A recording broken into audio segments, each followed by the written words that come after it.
In his endless humility, he used to say, "This country will be incomplete without me." But you know what? My grandfather was right. And on this Independence Day, I want to be clear, America would be incomplete without all of us. A day meant to celebrate American independence and unity, Wes Moore chose to deliver a message that many are now describing as one of his strongest political statements yet. According to the title, Moore said the America are fed up, while expressing frustration with Donald Trump. But you know what? My grandfather was right. And on this Independence Day, I want to be clear, America would be incomplete without all of us. That is the patriotism that my grandfather instilled in me. Yet today, the very premise of patriotism is under attack. Its meaning is being narrowed, its purpose is being distorted, and we cannot let that happen. So today, I want to talk about why this matters and how we can move forward together. It matters because America's strength has never come from what we claim for ourselves.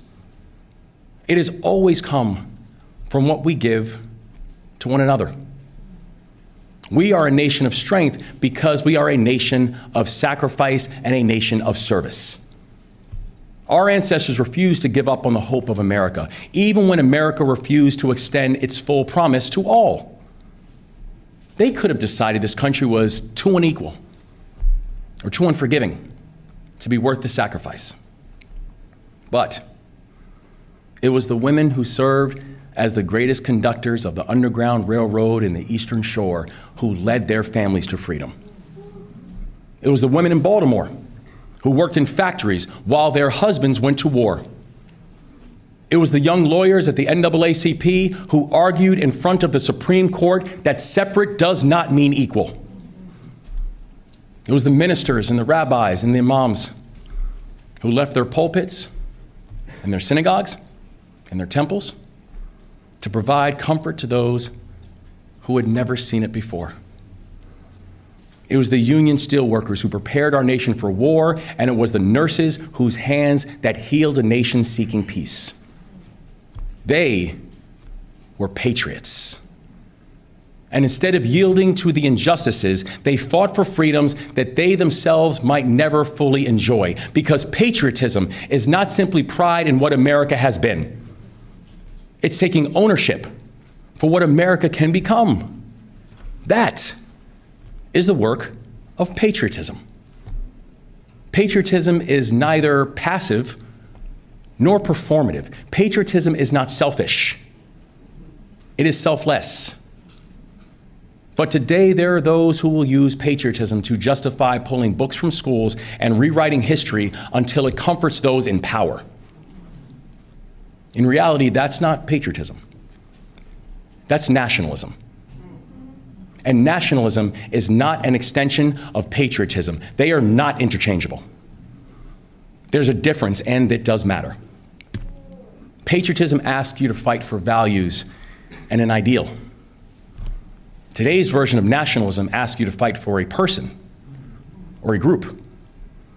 Patriotism wants you to build something bigger than yourself, but nationalism emboldens people to feel bigger than somebody else. To name the grievance, to find the target, to give people someone to blame. The anxiety that creates is where nationalism thrives, where people worry about our economy, that it will leave them behind. People are watching their children work more, yet earn less. Americans are fed up with watching politicians profit off of public office.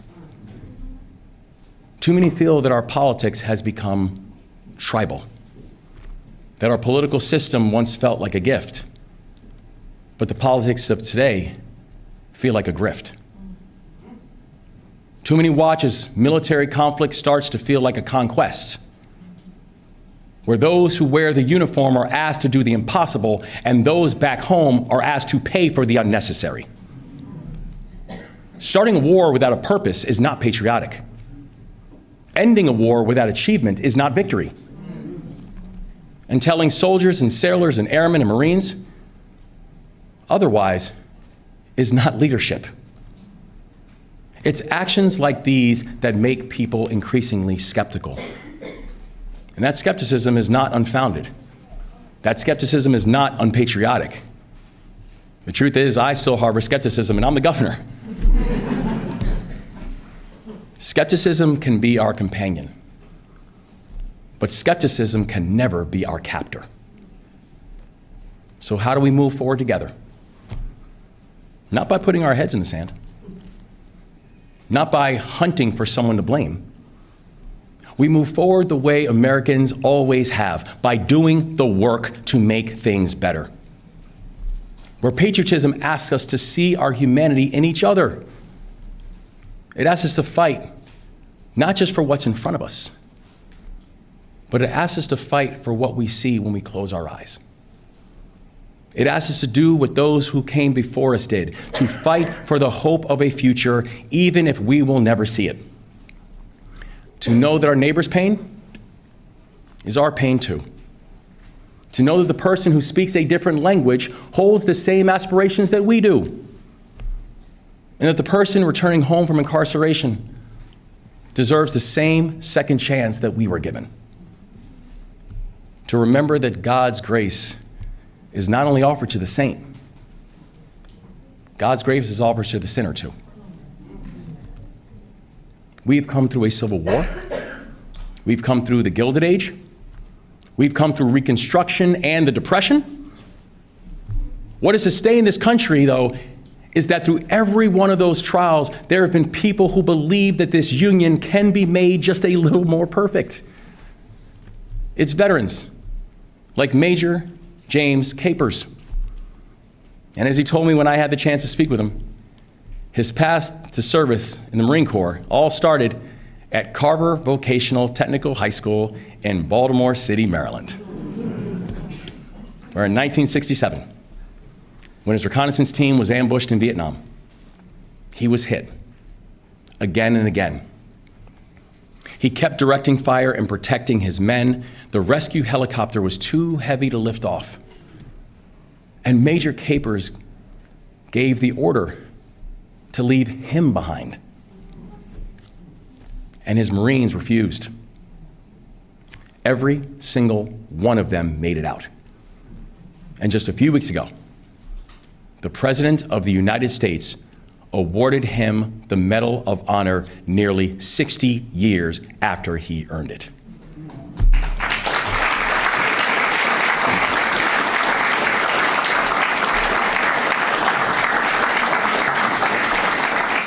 And I congratulate Baltimorean Major James Capers on this wrong being righted. And a generation before him, a Marylander named Marie Edme Leroux, deployed to France during World War I. She served as a telephone operator with the U.S. Army Signal Corps, one of the trailblazing women known as the Hello Girls. On the Western Front, she connected tactical commands. But when these women came home, America denied them veteran status. Not until 1977 did our government finally acknowledge their service.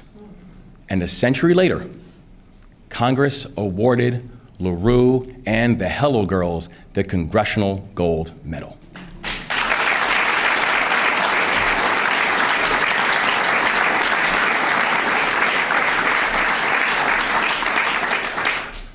Almost 150 years before her,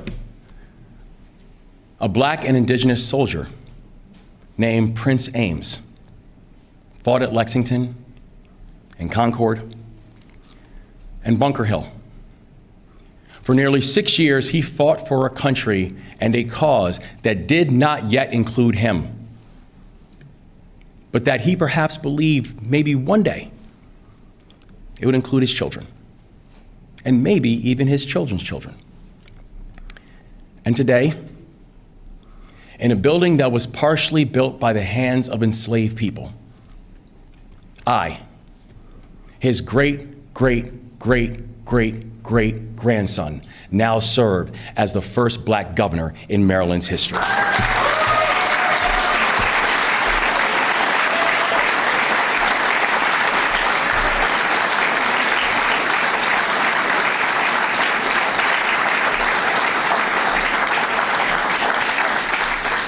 We are a nation of strength because we are a nation of sacrifice and service, where America asks us to serve a purpose bigger than ourselves.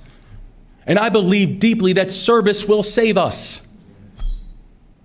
Because when one neighbor gets involved and pulls in another, they do the hard work together, and that is where progress is made. In 2023, we launched a first-in-the-nation service year option for our high school graduates. While our young people give back, they lay the foundation for their future success through job training and mentorship programs. And also, they create a lifelong habit of service to our state and to our nation, and that is something that we so desperately need. 5 Maryland Corps members and alumni are here with us today. Michael spent his year with SHIP of Frederick County, helping unhoused students reach their education and vocational goals, and this fall, he's attending Mount St. Mary's University to study cybersecurity.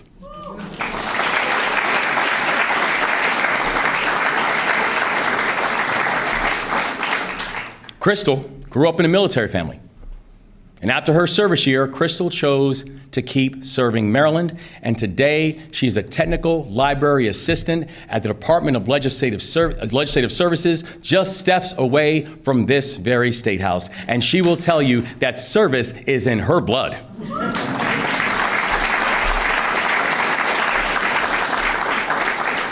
Her younger brother Toby is in his second year of the program, serving at the Complete Player charity. He mentors 4th graders, and he helps lead the Maryland Corps members coming up behind him. Chris is only 21 years old, and he's already helped lead a $750,000 neighborhood and youth development project. Wow. And Isaiah served as a project manager at Action Youth Media in Silver Spring, where he taught young people to tell their own stories through film and music, and this fall, he will join AmeriCorps in Aurora, Colorado.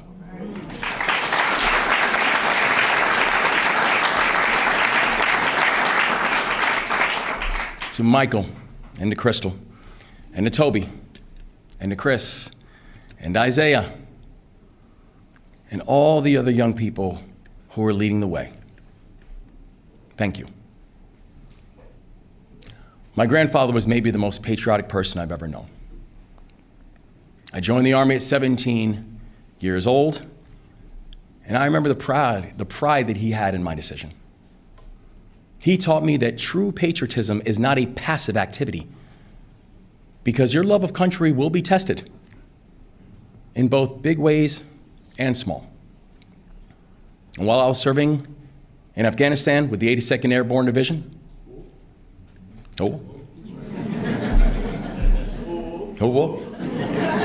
airborne,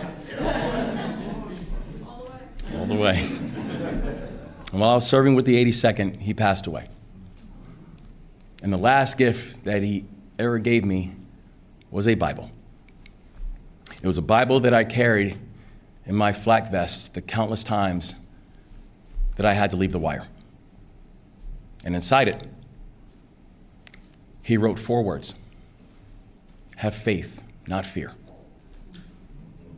Fear is the accelerant of nationalism. Faith is the foundation of patriotism. So today and every day, let's choose faith. A faith that the impact of our work will be felt for generations to come. A faith that we are fighting for a country that is worth fighting for. A faith that when it's our turn to hand this country off to the next generation, that our descendants will say that we understand the assignment. The faith that our best days are still ahead of us. And that is the work of patriotism. Thank you. God bless this great state, and God bless the United States of America. Whether you agree with this message or not, this reflects a broader reality in American politics today. Leaders of both sides of the political side are trying to connect with voters who are frustrated about issues like economy, immigration, public safety, and overall direction of the country.